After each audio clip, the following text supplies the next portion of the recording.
Hello and welcome. I'm Professor Keith Wessel from Martin Luther College and also a member of the Northwestern Publishing House Board of Directors.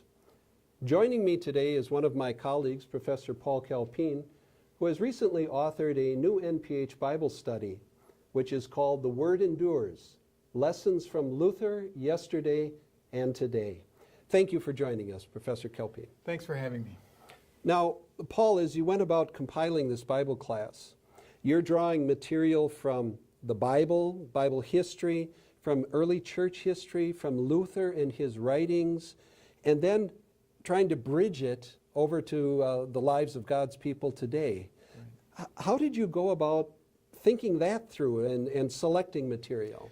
Yeah, you're asking a question that deals with how is Luther and his time really relevant to us 500 years later. And that is a question I had to wrestle with. I decided that I was going to select some writings from Luther that highlighted how the Reformation impacted the life and lives, I should say, of everyday people. Mm-hmm. So what were they being taught in a Roman Catholic way? How was Luther returning them to the Scriptures theology, and how then were their lives going to be adjusted by that? So, for instance, they had grown up with the Roman Catholic Mass, and yet Luther takes them back to the scriptural theology of the Lord's Supper and as a means of grace. Luther takes them back to an understanding of good works. They had grown up with a meritorious system, and yet that didn't earn them anything. Christ had already won that. Luther adjusts their thinking on things like prayer. They had prayed to saints, for instance. Those are all in this Bible study. Also included in here are lessons on Christian freedom. That was especially important because this was a time of reform and things were going to change.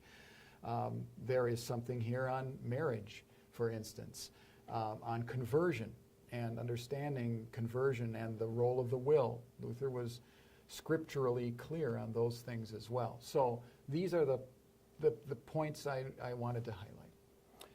I know in the study you also wanted to give participants an opportunity to really interact with a good chunk of Luther's writings.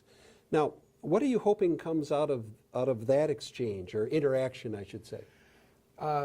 You're right. It not only has a scriptural part to this Bible study, but a rather long section from Luther, or a longer section, a page or 2 pages from one of Luther's writings.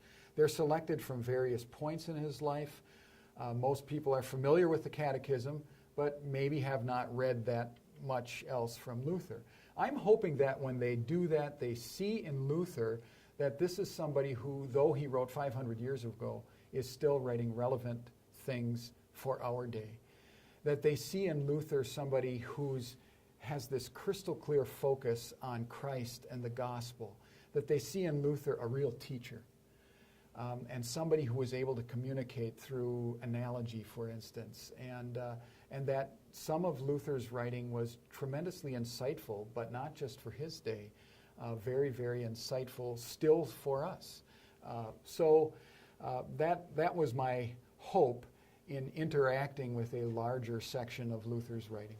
Yeah, so they get a picture of not just Luther the man, but also the core of what Lutheranism is as well. Correct. Yeah.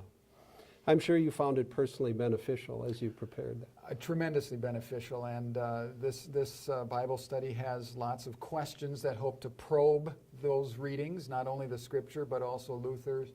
And then it does also have Teacher's Guide, where I had to think through, possible answers to some of these hopefully probing questions. Good. Well, thank you for joining us and giving us this overview of the Bible study entitled The Word Endures, Luther, Yesterday, and Today. I hope you have the chance to participate in the Bible study at some point in the future. And I invite you to go to the Northwestern Publishing House website at www.nph.net for this resource and other valuable resources for your congregational and school life. I'd like to thank you so much for joining us and watching.